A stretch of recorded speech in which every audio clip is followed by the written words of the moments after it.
Agent Tech back here with another video. It's been a few weeks since I've uploaded a video, so here's another video. What we'll be doing today is I'll be showing you how to install Windows 7 Professional on a PC. Just in case you need to like reformat it and you don't have the proper installation media, or let's just say you get a new hard drive and all that, because I'm in that situation and I need to put in a computer together for a friend, and that's what I'll be doing today. So yeah, so the first thing we'll be doing right now is you're going to download the ISO file. I'll leave a link in the description. But this may seem illegal, but it's not. As long as you have your genuine Windows 7 product key, it is completely legal, because these ISO files are official and they're untouched. So what you're going to do is you're going to go to your web browser, which I already did. I'll use Microsoft Edge. Doesn't matter which browser you use. But just go to this website, getintopc.com. They have an inventory of various operating systems, various software like Office. They have everything. They have antiviruses, but you do have to have the product keys for these things. And this is why this website still exists, because every single software requires a product key. So what you're going to do is you're going to search up Windows 7 Professional. Now I'm typing with only one hand because I have to hold the mic. My stand for my mic kind of broke, so I have to hold it. So here it is, Windows 7 Professional, free download, ISO 32/64-bit. Now the computer we'll be doing on is a Dell Dimension E520. It's an older 06 model that was designed for XP and Vista, but in the past it ran Windows 7 fine, but I just got a different hard drive for it. And it is, well, I'll also leave the specs down in the description, but in our case we're going to need a 64-bit download. Now if you don't know what architecture your computer is, what you'll need to do is you're going to have to go to your File Explorer, go here, Properties, and here it'll say 64-bit operating system, 64-bit processor. If you don't know, you might want to check in your BIOS. I'll show you how to do that in a bit.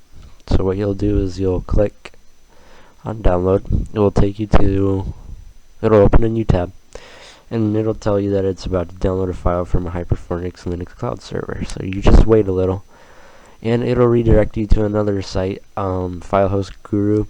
Now I don't know why they switched websites for file hosts. I think they just didn't have enough money. I think they need donations or something like that. I'm not sure, but this is fine. It just takes a little longer with these little GIF pictures. And here on step 440, it'll ask you if you want to download it, so just wait. It's not broken, you just have to wait. See, and there you go, it's downloading. Now depending on your internet speed, it might take some time. My internet speed is pretty fast, so it'll only take me 17 or so minutes. It's fluctuating between 30 and 40, but for some people it might take a long time, so if you have slow internet speed, just hang in there. And then when it finishes downloading, I'll show you what to do next. Alright everyone, so I am back with the computer. Like I said, sorry if this is shaking, I'm not the best camera holder, but it is a Dimension E520, a Dell. If you look at the stickers, you can tell it was designed for Vista. I don't know why that's not focusing, but okay.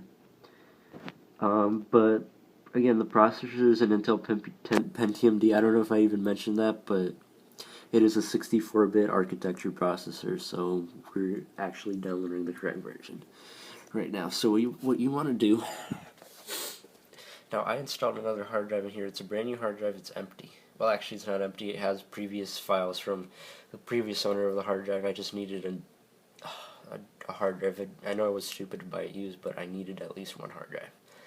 So what you want to do is you want to power it up. You'll see blinking lights, and you want to immediately, as the screen turns on, press F12 continuously, as so, like that. and you'll see it'll come up with these little options. What you want to do now is scroll down to System Setup. Now I know there was a shortcut to this, like to go to F2, but hey, you know what? Let me sit down so that way I'm not shaking the camera so much. Okay, so here we are. So what you want to do, depending on your operating, BIOS, might be a little different, but you might want to go to processor info to check. So here's processor info. Intel Pentium D, 2.08 gigahertz. Okay, there we go. Now she's focusing. Okay. Processor bus speed 800 megahertz. Processor altitude. Okay, blah blah blah. You want to look at this part right here, where it says 64-bit technology. If it says yes, and then its version, then it is a 64-bit operating system, but usually you'll know if you've owned the computer before. If you don't know, I already showed you while I was screen recording, but there you go. You know, I'll just jump through the specs just because. It has 3 gigs of RAM. It doesn't have 4 because I just found random RAM sticks. I got 2 1GB sticks and 2 512 megabyte sticks just because. It originally came with 1 gig of RAM. Processor, you guys already saw that. Now the hard drive. The hard drive is actually an IDE.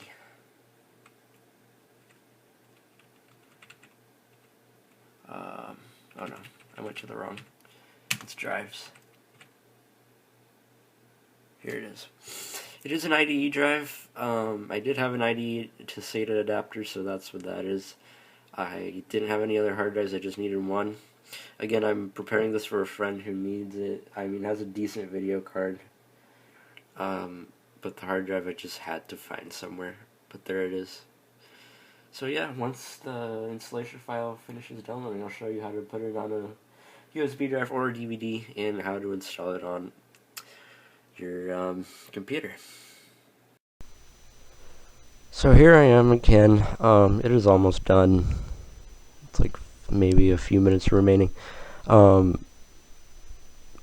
this is downloading, make sure you have a USB drive. I'll be using a 4 gigabyte.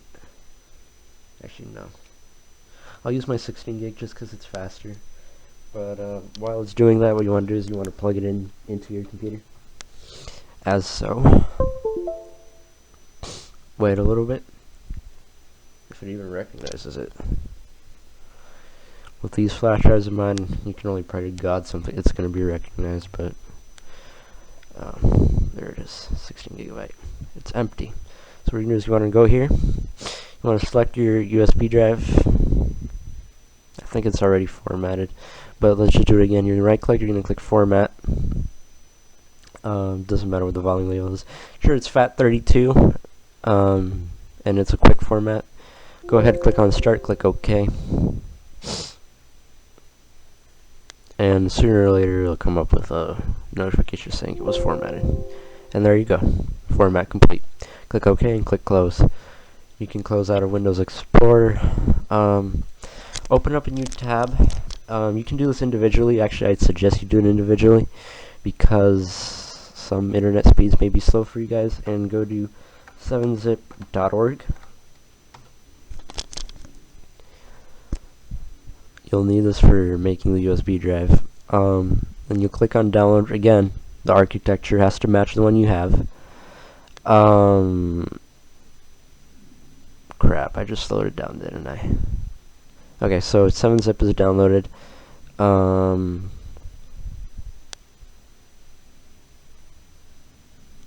Or maybe not, I don't know. I think I can stop it. Is it in here? Yeah. Okay.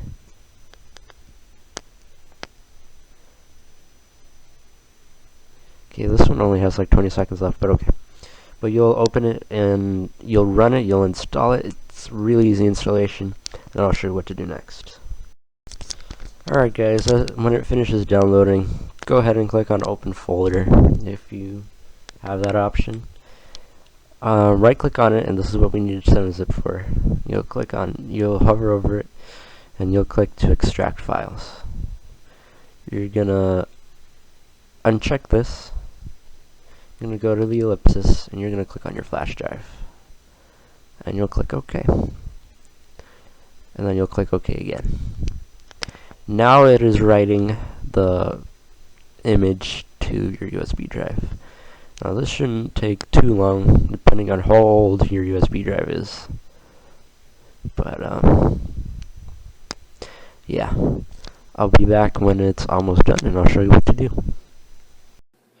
Okay, so now when it finishes, what you want to do is you want to unplug your USB drive from your computer. Here it is. Got a 16 gig. That's the one I formatted. You want to go to your computer. I moved it up here just because the jacks are on the front. But you want to plug it into one of your USB ports, as so. And you want to power it up, and you want to do the same thing I told you to do earlier. Keep pressing F12 as it beeps. Can't let it boot, remember that. And here you are. Now you notice there's a change. That USB device is now one of the choices. What you want to do is you want to go down to it, you want to hit enter.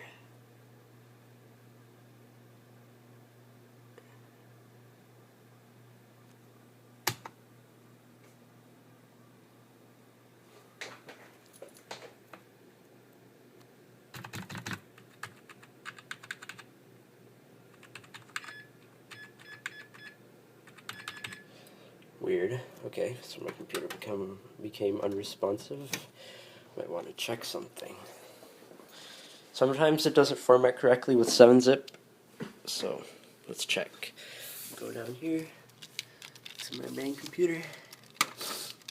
Check if it formatted correctly.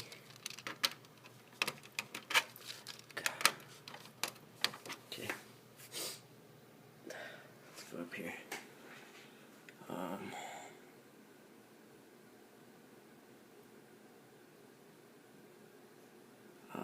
Just to make sure, let's double click on setup.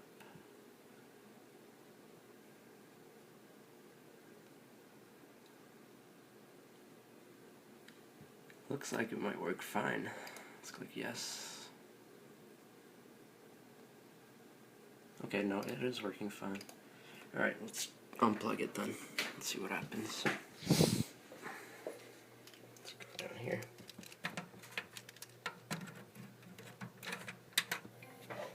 Plug it in again.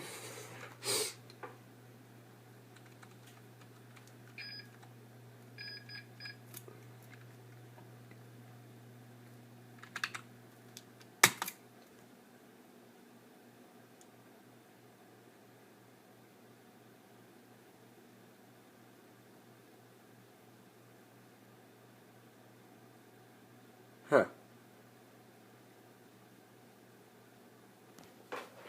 Is it reading off of the flash drive?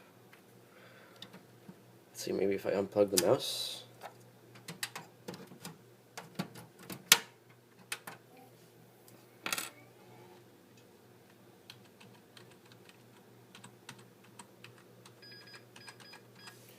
Oh, this isn't going too well.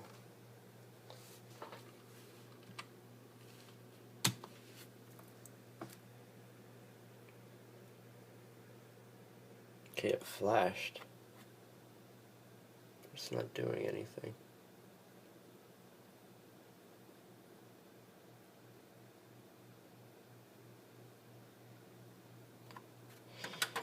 Okay, the last try is just plug it into the back.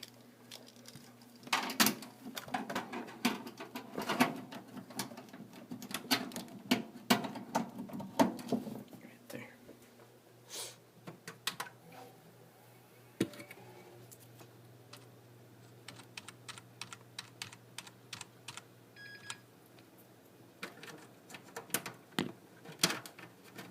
Let's get the mouse in there.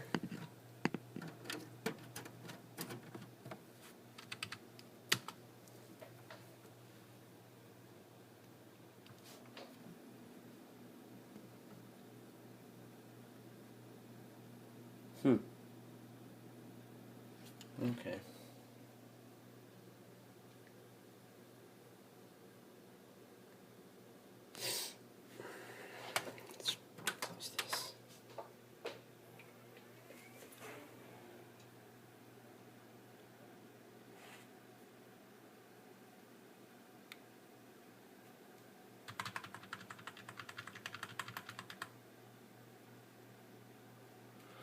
Huh, Ubuntu.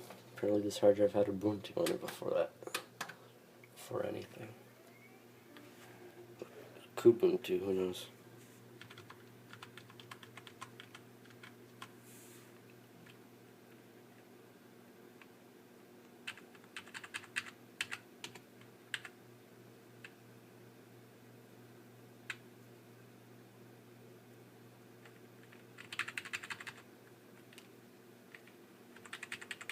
Let's see, boot sequence. Let's turn this to first.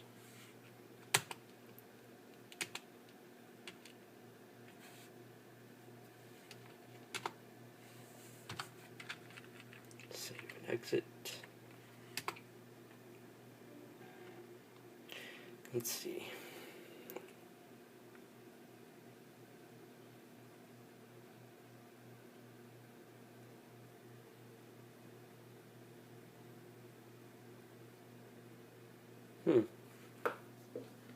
It just flashes, but the flash drive doesn't seem to be recognized.